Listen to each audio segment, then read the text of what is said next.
오늘은 도드리와 천년만세 그리고 별곡에 대해서 알아보도록 하겠습니다. 하지만 이들에 대해 살펴보기에 앞서 영산회상과 보어자에 대해서 먼저 공부하고 오시길 권장드려요. 왜냐면 오늘 알아볼 이 곡들과의 파생관계에 있기도 하고 또 함께 이어서 연주되기도 하는 아주 밀접한 관계를 가지고 있는 악곡들이거든요. 자, 그러면 먼저 도드리에 대해서 알아보겠습니다. 도드리는 향악, 즉 우리나라 고유의 음악이에요. 이 도드리라는 용어가 가진 의미부터 먼저 살펴볼 수 있는데요. 그 이름에서부터 직관적으로 느껴지듯이 도드리란 되돌아간다, 반복된다 라는 의미를 가집니다. 두 번째로는 이런 형태의 장단의 이름으로도 사용돼요. 이런 육박 형태의 장단을 도드리 장단이라고 부르거든요. 그리고 마지막으로는 공명 그 자체에 도드리도 있습니다. 이 도드리가 오늘 우리가 자세히 살펴보게 될 악곡이죠. 하지만 사실 이 악곡 도드리가 도드리 장단을 사용하고 있기도 하고 또 보허사에서 환입이라고 불리는 반복되는 부분에서부터 파생되어 온 것이기 때문에 사실 이 공명 자체가 이 모든 의미를 내포하고 있다고 볼 수도 있겠죠. 간단한 인트로 겸 해서 도드리에 관해 전해져 내려오고 있는 썰에 대해 이야기해 볼게요. 옛날부터 특히 관악기의 경우에는 도드리를 자꾸 익혀야 명인이 될 수 있다라고 말했다고 해요. 그래서 저도 소금을 처음 배울 때 가장 먼저 도전했던 곡이 도드리였는데요. 정약대라는 대금의 명인이 있었어요. 이분은 비가 오나 눈이 오나 매일 인왕산에 올라서 10년 동안 꾸준히 이 도드리를 불었다고 해요. 도드리는 한 번 연주하는데 7, 8분 정도가 걸리거든요. 그런데 그런 곡을 한 번 불고 남학신에 모래 하나를 넣고 또 한 번 불고 하나를 넣고 해서 남학신의 모래알이 가득 차야 집으로 돌아가곤 했대요. 도드리를 자꾸 익혀야 명이 될 수 있다라는 말의 증인 같은 거죠. 그만큼 도드리는 연주자에게 있어 참 중요한 악곡이라고도 볼 수 있는 거겠죠. 도드리에 대해서 조금 더 자세히 알아보겠습니다. 도드리에는 두 가지 종류가 있어요. 밑도드리 그리고 웃도드리가 있는데요. 둘 중에 더 원형이자 기원이라고 볼 수 있는 밑도드리부터 살펴보겠습니다. 사실 원래 도드리라고 했을 때는 이 밑도드리를 의미하는 거였어요. 하지만 나중에 이 도드리를 옥타브 올린 파생곡 웃도드리가 등장하자 이 두 가지를 구분하기 위해서 밑과 웃이라고 붙여서 구분해주게 된 거죠. 밑도드리는 미환입이라고도 불리며 수연장지곡이라는 아명을 가지기도 해요. 이 밑도드리가 어떻게 생겨난 악곡인지 그 파생 과정을 살펴보겠습니다. 앞서 제가 도드리에 대해서 학습하기 전에 영산회상과 보어자에 대해서 먼저 공부해왔으면 좋겠다고 말씀드렸었는데요. 이 밑도드리는 옛 보어자, 즉 유예지의 보어자에서 반복되는 환입 부분에 환두가락을 붙인 후 4분의 6박으로 변조하여 만든 악곡입니다. 그런데 이 유예지의 보어자가 현행 현악 보어자, 즉 보허사거든요. 그러니까 결국 도드리는 보허사에서부터 파생된 악곡이다 라고 말하는 것도 무리가 없겠죠. 좀 더 정리해서 말하자면 밑도드리는 현행 보허사의 2장 7번째 장단부터 7장까지를 도드리 장단으로 만들어 파생시킨 악곡입니다. 밑도드리의 특징을 알아보겠습니다. 먼저 밑도드리의 악조는 황종평조예요. 황에서부터 2-3-2-2의 간격을 갖는 음계, 즉 황태중임남의 구성음을 갖게 되는 거죠. 그런데 앞서 제가 도드리는 향악이라고 말씀드렸었죠. 그렇다면 여기서 말하는 황종은 서양음악의 E플랫이 되겠죠. 악기 편성도 살펴보겠습니다. 도드리는 줄풍류 혹은 관현합주의 악기 편성을 따라요. 이 두 용어는 결국은 같은 것을 조금 다르게 말하고 있는 건데요. 일단 관현합주란 관악기와 현악기의 합주를 의미하죠. 그리고 줄풍류라는 말은 현악기를 중심으로 한 풍류음악을 말해요. 대표적인 줄풍류 악곡으로는 현악영산회상이 있죠. 결국 크게 보면 관현합주의 형태인데 그 중에서도 어떤 악기가 메인인가까지를 생각했을 때 현악기가 중심이 되는 풍류음악일 때 줄풍류라고 부를 수 있는 거겠죠.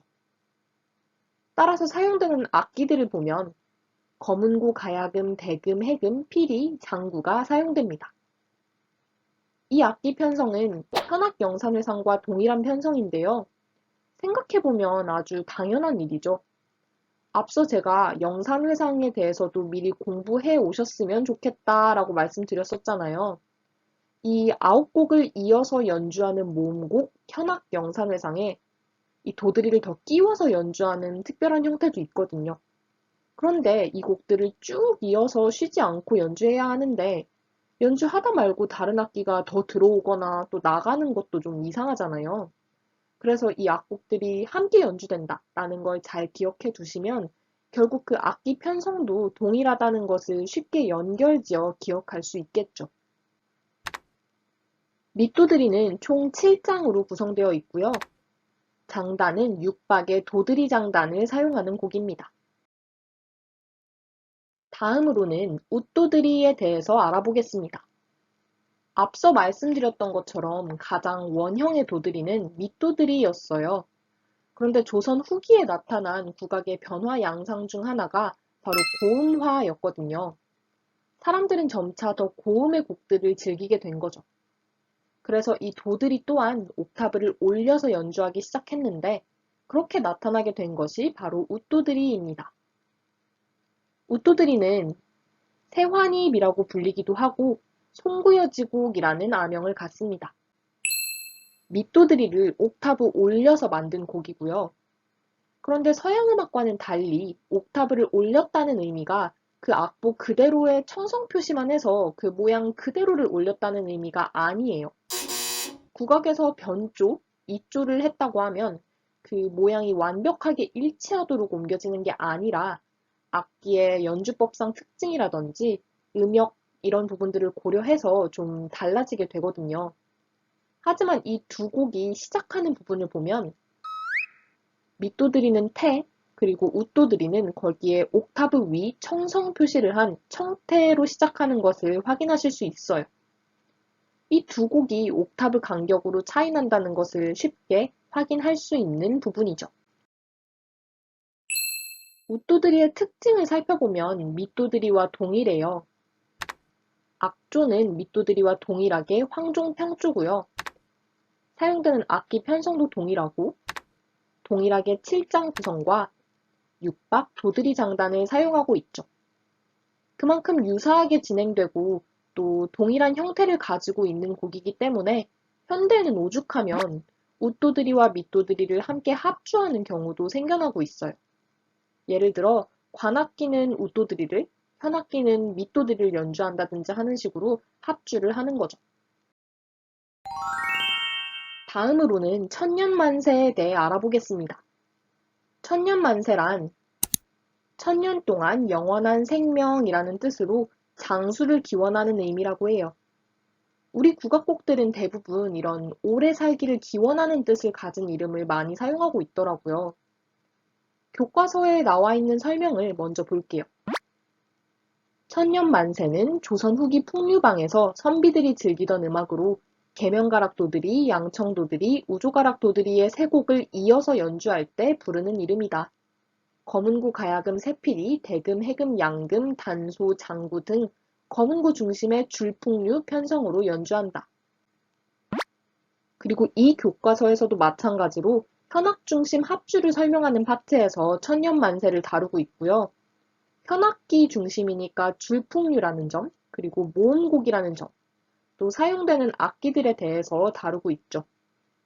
그리고 이 세 곡은 모두 국악곡치고 비교적 빠른 장단을 가지고 있는데요. 그 중에서도 양청도들이 같은 경우는 특히나 경쾌하고 생동감 있는 선율을 가지죠. 이 천년만세에 대해서 조금 더 자세히 알아보도록 하겠습니다. 앞에서 이야기했던 것처럼 천년만세는 계명가락도들이 양청도들이, 우조가락도들이의 모음곡을 말해요. 이들은 궁중이나 풍류방에서 연주되던 검은고 중심의 합주 모음곡이었던 거죠. 검은고 중심, 즉 줄풍류의 악기 편성이죠. 사용되는 악기는 도드리와 마찬가지로 영산회상과 동일한 악기 편성을 가집니다. 전체적으로 음량이 작은 악기들로 구성되어 있죠. 이렇게 천년만세가 현악 영산회상과 동일한 악기 편성을 가지는 것도 앞선 도드리와 마찬가지의 이유예요. 천년만세도 영산회상에 이어서 함께 연주되곤 하거든요. 그래서 대표적인 풍류 음악인 영산회상 뒤에 붙었다 라고 해서 뒤풍류라고 부르기도 합니다. 여기서 영산회상과 함께 연주되는 악곡들, 그리고 그렇게 악곡이 덧붙여졌을 때 각각 불리게 되는 명칭들을 짚고 넘어가겠습니다. 먼저 현악 영산회상이 단독으로 연주될 때는 민회상이라고 불리기도 해요. 그리고 이 현악 영산회상 뒤에 지금 살펴보고 있는 도드리와 천년만세가 와서 함께 붙었다. 그러면 더 가졌다 라고 해서 가진회상 또는 가진회상이라는 이름을 갖죠. 그런데 이렇게 현악 영산회상, 도드리, 천년만세의 구성을 그냥 처음부터 끝까지 쭉 이어서 연주하면 어때요? 좀 재미없지 않을까요? 그래서 이 여러 곡을 다양하게 조합해보고 싶었던 거예요. 이렇게 이 구성의 곡들을 여러 가지 방법으로 조합해서 연주할 때 별도의 악곡이 만들어진다라고 해서 별곡이라는 이름도 갖게 됩니다. 이 곡들의 조합, 즉 별곡의 형태는 크게 네 가지로 나누어 볼 수 있는데요. 그 조합과 순서는 조금 후에 자세히 설명드리도록 하겠습니다. 천년만세 세 곡에 대해서 먼저 알아보겠습니다. 먼저 첫 번째 곡, 계면가락도드리입니다. 계면가락도드리는 말 그대로 계면조의 가락에 의한 도드리, 반복을 의미합니다. 계면가락이니까 당연히 계면조겠죠? 황종 계면조의 악조를 갖습니다. 그리고 계면가락 도드리는 장이 구분되지 않아요. 그리고 12박의 타령장단을 사용하는 악곡이죠. 천년만세 중에서 교과서에서 가장 연주 파트에서 많이 다루고 있는 악곡이 바로 이 계면가락 도드리예요. 특히 단소 연주 수업에서 계면가락 도드리를 많이 제시하고 있는 것을 확인할 수 있습니다. 두 번째 곡은 양청도드리인데요. 이 곡은 좀 특별해요. 국악곡에서 이렇게 네박 한 장단을 갖는 정악은 거의 유일하다고 볼 수 있거든요. 그리고 그 멜로디 또한 아주 인상 깊어서 아마 한두 장단만 들으면 바로 기억하실 수 있을 거예요. 양청도드리는 웃도드리에서부터 파생된 악곡이라는 점도 꼭 기억해 주셨으면 좋겠어요. 그 파생 과정을 좀 자세히 살펴보면 웃도드리의 검은 고보를 보시면 이 웃도드리의 한 장단의 육음 중 주요 음 두 개를 뽑아요. 그리고 그 두 음 앞에 검은고의 개방현인 문현음을 붙인 거죠. 그러면 총 4박이 한 장단을 구성하게 되겠죠. 양청이라는 의미도 바로 그 말이에요. 두 개의 청, 즉 음의 연속으로 되었다 라고 해서 양청인 거죠. 양청도드리는 황종평조의 악조를 갖습니다. 그리고 총 7장으로 구성되어 있죠. 1장에서부터 6장까지는 4박 한 장단으로 이루어져 있습니다. 하지만 가장 마지막 장인 7장은 12박 장단이에요. 왜냐하면 바로 다음 곡으로 이어져서 연주되는 곡이 12박 장단이거든요. 이 곡들이 이어서 연주될 때 좀 더 자연스럽게 이어질 수 있도록 하는 경과적인 역할을 한다라고 생각하면 마지막 장인 7장만 12박이 되는 것도 좀 당연하게 보이지 않나요? 교과서에서는 양청도드리에 대해 어떻게 다루고 있는지 좀 살펴보겠습니다. 조선 후기 선비들의 풍류를 위한 음악이며 세 곡으로 구성된 천년만세의 두 번째 곡이다. 검은고 가야금 등 현악기 중심의 경쾌한 4박자 줄풍류 음악으로 태필이 대금, 해금, 양금, 단소, 장구 등이 함께 쓰인다. 계속 반복되고 있는 키포인트들이 보이시나요? 검은구 중심의 줄풍류, 음량이 작은 악기, 경쾌한 가락, 네 박자 이렇게를 키워드로 뽑아낼 수 있겠죠. 좀 더 자세히 설명된 교과서도 보겠습니다. 양청도들이에서 현악기는 한정간에 거의 한 음씩 일정하게 소리내는 데 비해 관악기는 음의 앞뒤에 식임새를 넣어 화려한 선율로 연주한다 라는 점을 언급하고 있어요. 함께 제시된 5선보도 살펴볼게요. 현악기인 검은고는 일정하게 한 박씩 반복되고 있지만 단소는 훨씬 더 화려한 선율을 갖고 있는 걸 확인할 수 있으시죠? 양청도드리를 정감보로도 보시면 이건 검은고보인데요. 지금 설명드린 것을 그대로 검은고는 한정간에 거의 한 음씩이 배치되어 있는 것을 확인할 수 있습니다. 마지막 곡은 우조가락 도드리입니다. 이 우조가락 도드리도 말 그대로 우조의 가락으로 된 도드리라는 말입니다. 앞선 양청도드리와 마찬가지로 웃도드리에서 파생된 곡이에요. 이 파생 관계만 간략하게 정리하자면 보허사에서부터 밑도드리가 파생되었고 이걸 옥타브 올려서 웃도드리가 나왔는데 이 웃도드리의 주요음 두 개를 뽑아 네박 한 장단의 곡으로 만든 것이 양청도드리, 우조의 가락으로 만든 것이 우조가락 도드리가 되는 거죠. 계명가락 도드리만은 좀 예외적으로 도드리에서 파생된 악곡인지 아직 정확히 알 수 없습니다. 어쨌든 우조가락 도드리는 보어사의 환입 부분, 즉 도드리를 우조, 즉 평조로 변조하여 만든 악곡이라는 거죠. 우조가락 도드리는 황종평조의 악조를 갖습니다. 황태중임남의 구성음을 갖는 거죠.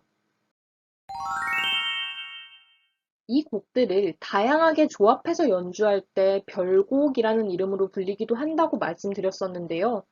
이번에는 이 별곡이 될 수 있는 네 가지 형태의 순서를 살펴보겠습니다.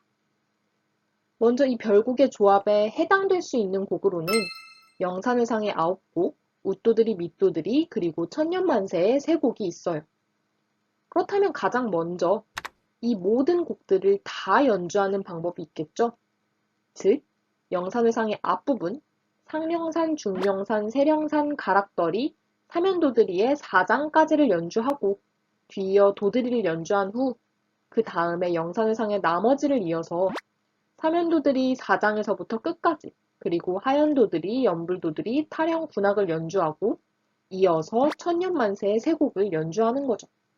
그런데 이렇게 연주하면 당연히 연주 시간이 아주 길어지겠죠. 그러니까 이 중 몇 가지는 좀 빼고 구성해보자 라고 한 거죠. 곡을 자르는 가장 좋은 방법은 당연히 끝을 자르는 거겠죠. 그래서 영산회상의 앞부분, 그러니까 상령산부터 사면도들이 4장까지를 연주하고 도드리를 연주한 후 영산회상의 뒷부분을 연주하고 끝내는 방법도 있어요. 천년만세를 제외시켜버린 거죠. 이런 형태도 마찬가지로 별곡의 하나라고 봅니다. 그런데 또 다른 방법으로는 앞을 잘라버리는 방법도 있어요. 영산회상의 앞부분을 잘라내고 도드리부터 시작해서 영산회상의 뒷부분 그리고 천년만세까지 이렇게 연주하는 방법이 있는 거죠. 그런데 이것도 길다 싶을 수도 있겠죠. 그러면 그냥 도드리를 연주하고 영산회상의 뒷부분만 연주하기도 합니다. 그런데 이것 또한 별곡의 한 가지 형태라고 부르는 거죠. 별곡의 가장 축소된 형태라고 볼 수 있겠죠. 자, 그런데 여기서 몇 가지 의문이 생기실 수 있어요. 첫 번째, 이렇게 앞을 잘랐다, 뒤를 잘랐다 하는 와중에도 꼭 포함되어 있는 악곡이 있어요. 도드리는 꼭 포함되어 있죠. 그런데 그럼 이 도드리는 웃도드리일까, 밑도드리일까 안 궁금하신가요? 정답은 어느 것이든 상관없다입니다. 그 자리에는 웃도드리가 들어올 때도 있고 밑도들이가 들어올 때도 있고 심지어는 그 두 가지를 함께 동시에 연주할 때도 있다고 해요. 딱 어떤 것만 연주할 수 있다라고 정해져 있지는 않다고 합니다. 그럼 또 두 번째 의문. 아까 천년만세만 해도 계면조였다가 평조였다가 하고 바뀌고 이 곡들이 쭉 이어서 연주된다고 했는데 이렇게 악조가 계속 바뀌면 연주할 때 어떡해요? 안 궁금하신가요? 서양 음악에서도 중간에 전조를 하게 되면 어떤 경과부를 갖게 되죠. 그런 것처럼 국악에서도 계면에서 평조로 넘어갈 때나 평조에서 계면으로 넘어갈 때 어떤 경과적인 가락을 통해서 좀 더 자연스러운 진행을 갖도록 하는 부분이 있습니다. 이 변조에 대해서 좀 더 자세히 알아볼게요. 먼저 영산회상의 앞부분을 연주하고 도드리로 이어지는 형태가 있죠.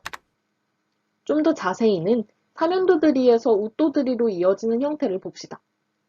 이 경우에 사면도드리는 영산회상 중의 하나로 계면조인데 웃도드리는 평조죠. 그래서 사면도들이 4장 끝장단에서 검은고가 어떤 사인을 주기 시작합니다. 이어지는 웃도드리의 가장 앞부분, 초장 첫 장단의 주요음이 되는 남려를 쌀갱 쌀갱 쌀갱 하고 E 플랫 C, E 플랫 C, E 플랫 C를 연주하는 거죠. 이런 패턴을 통해 검은고가 사인을 이렇게 3번 주면 나머지 악기들이 웃도드리를 연주합니다. 이렇게 평조의 도드리를 연주하고 다시 계면조의 사면도드리로 돌아갈 때도 마찬가지로 어떤 사인이자 열쇠, 키가 되는 부분이 필요하겠죠. 이때는 밑도드리의 마지막 장의 15째 장단 넷째 박에서 이미 퇴성, 즉 좀 더 낮게 흘러내리는 음을 내면서 계면조로 변조해 나가는 것을 볼 수 있습니다. 이 퇴성하는 임종이 변조의 키가 되는 거죠. 계면조의 영산회상이 끝나고 계면가락 도드리로 이어지는 것은 동일한 계면조이므로 문제될 것이 없죠. 그런데 양청도드리는 또 평조죠. 그리고 이어지는 우조가락 도드리도 평조이므로 이 긴 모음곡의 끝은 평조로 마무리하게 됩니다.